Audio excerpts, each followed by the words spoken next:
जय श्री कृष्णा। कैसे हैं आप लोग फ्रेंड्स। आज की चर्चा बहुत महत्वपूर्ण होने वाली है।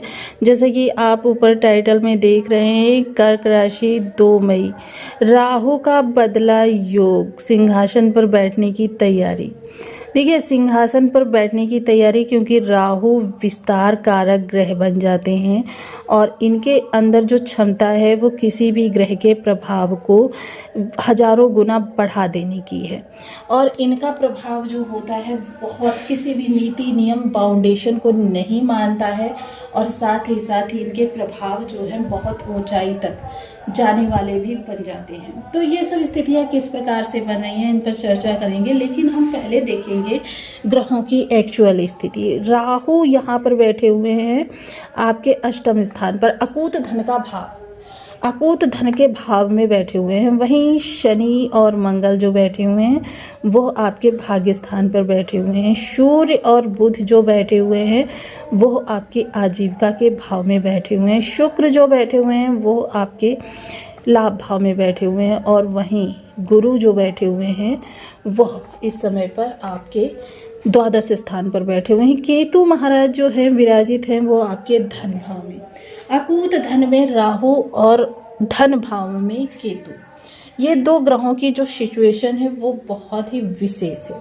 किस तरीके से, तो बने रहें हमारे साथ इस वीडियो में एंड तक, आपको बहुत कुछ जानने के लिए मिलेगा। यदि आपकी कुंडली में लग्न में 4 नंबर बना हुआ है तो ये राशिफल आपके लिए है। यदि कुंडली में कहीं भी चंद्रमा के साथ 4 नंबर बना हुआ है तो ये राशिफल आपके लिए है। कुंडली ना होने की स्थिति में आप इसे नाम राशि से भी देख सकते हैं। अभी तक अगर आपने इस चैनल को सब्सक्राइब नहीं किया है तो प्लीज़ सब्सक्राइब कर लीजिए, वीडियो को लाइक कर दीजिए, चैनल को शेयर कर दीजिए।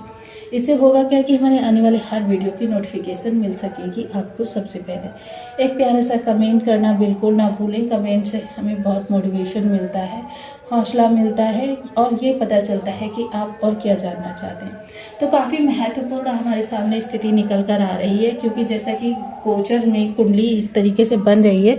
तो अगर हम राहु की स्थिति को देखें तो क्योंकि इनकी जो राशिपति हैं शनिदेव महाराज आप के भाग्य भाव में बैठे हुए हैं और भाग्य भाव में शनि उदित अवस्था में है और मंगल भी 30 तारीख को उदित हो गए हैं, जिसकी वजह से शनि और मंगल का, क्योंकि शनि मंगल एक दूसरे के साथ बहुत अच्छा प्रभाव नहीं देते हैं। एक ऊर्जा जो है बहुत धीमी गति से कार्य करने वाली है, दूसरी ऊर्जा जो है वह बहुत उद्दंड है और बहुत प्रचंड है। अब इन दोनों ही ऊर्जाओं का किस तरीके से प्रभाव पड़ता हुआ दिखाई देगा, क्योंकि शनि और मंगल जब विस्फोटक योग बनाएंगे तो जाहिर सी बात है, क्योंकि शनिवत कार्य करते हैं राहु, और दूसरा कारण ये है कि राहु की जो बैठे हैं शनि की राशि में ही बैठे हुए हैं। यह चीज़ हम कई बार पहले भी डिस्कस कर चुके हैं कि ग्रह पर राशिपति का बहुत ज़्यादा इफेक्ट पड़ता है। दूसरी तरफ अगर ग्रहों के राजा सूर्य को देखें, युवराज बुध को देखें, तो दोनों ही ग्रह वर्तमान समय में बैठे हुए हैं मंगल की राशि में। मंगल ने भी वर्तमान समय में विस्फोटक योग बनाया हुआ है। तो जाहिर सी बात है कि राहु जो अकूत धन में बैठे हुए हैं और सूर्य की राशि में बैठे हुए हैं केतु, इन पर भी बहुत ज़्यादा इफेक्ट पड़ेगा।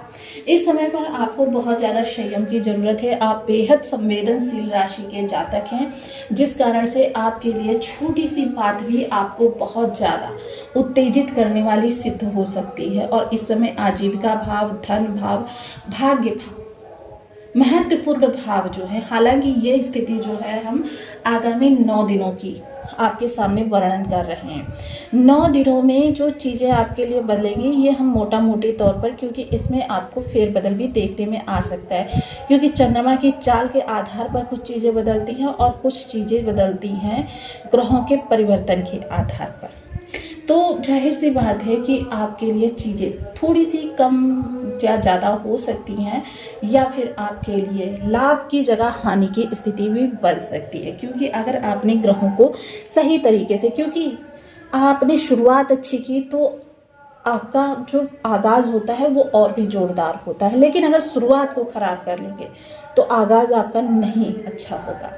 तो यही शुरुआत जो है आपको इस समय पर अपने धैर्य और संयम का परिचय देते हुए मेंटेन करनी है। दूसरा, वाणी पर बहुत फोकस करना है, वाणी को, क्योंकि आपके अंदर जो क्रोध आएगा, गुस्सा आएगा और जो आप नियंत्रण से बाहर हो जाएंगे, क्योंकि आपके अंदर आवेग प्रवाह बहुत ज़्यादा रहता है, इसलिए आपको इन चीज़ों से बहुत ज़्यादा सतर्क रहना है। वहीं उच्चाधिकारियों से आपको किसी भी तरीके से, चाहे जितनी भी आपके सामने अरिष्ट स्थिति आ जाए, क्योंकि इस समय आपके ऊपर वर्कलोड ज़्यादा रहेगा और वर्कलोड ज़्यादा रहने के कारण हो सकता है कि आप अधिकारी वर्ग से किसी भी प्रकार से आप बातचीत करने के लिए चल दें, तो यह चीज़ें आपके फ्यूचर पर, कैरियर पर बहुत प्रतिकूल प्रभाव डालेंगी।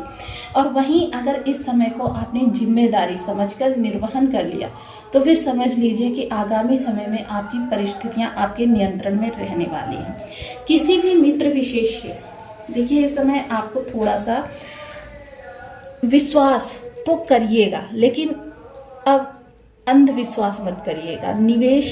निवेश आप कर सकते हैं इस दौरान। निवेश के लिए आपको बहुत अच्छी स्थिति बनी हुई है, लेकिन हाँ, इस समय शुक्र के प्रभाव से लाभ का परसेंटेज भी बढ़ता हुआ दिखाई दे रहा है। लेकिन जब आप इस वीडियो में बताए गए आधार पर कि आपको एक तो रहस्य को बरकरार रखना है, रणनीति को बरकरार रखना है, दूसरे किसी के साथ वाद विवाद की स्थिति नहीं लानी है, किसी के साथ आपको बहुत ज़्यादा घनिष्ठता नहीं बनानी है।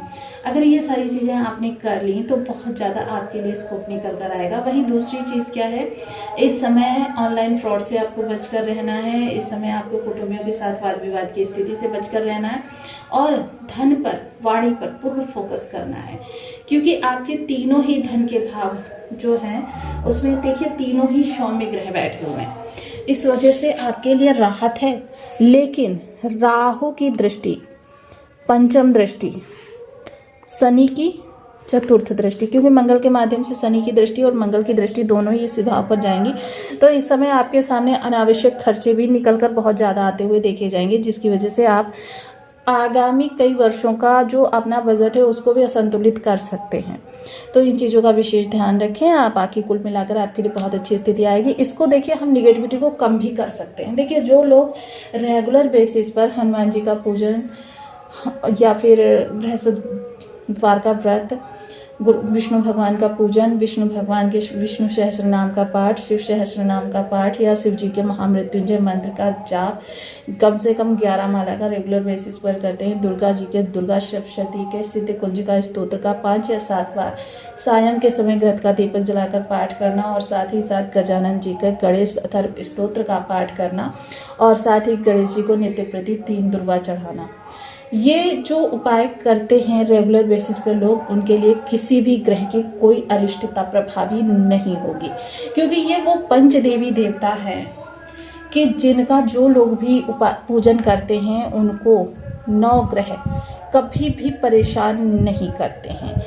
तो आपको वीडियो कैसी लगी मुझे कमेंट बॉक्स में जरूर बताएं। चैनल पर न्यू है तो प्लीज़ वीडियो को लाइक, शेयर, चैनल को सब्सक्राइब करना बिल्कुल ना भूलें। मिलते हो नेक्स्ट वीडियो में, तब तक के लिए नमस्कार। अपना ध्यान रखें, स्वस्थ रहें, मस्त रहें।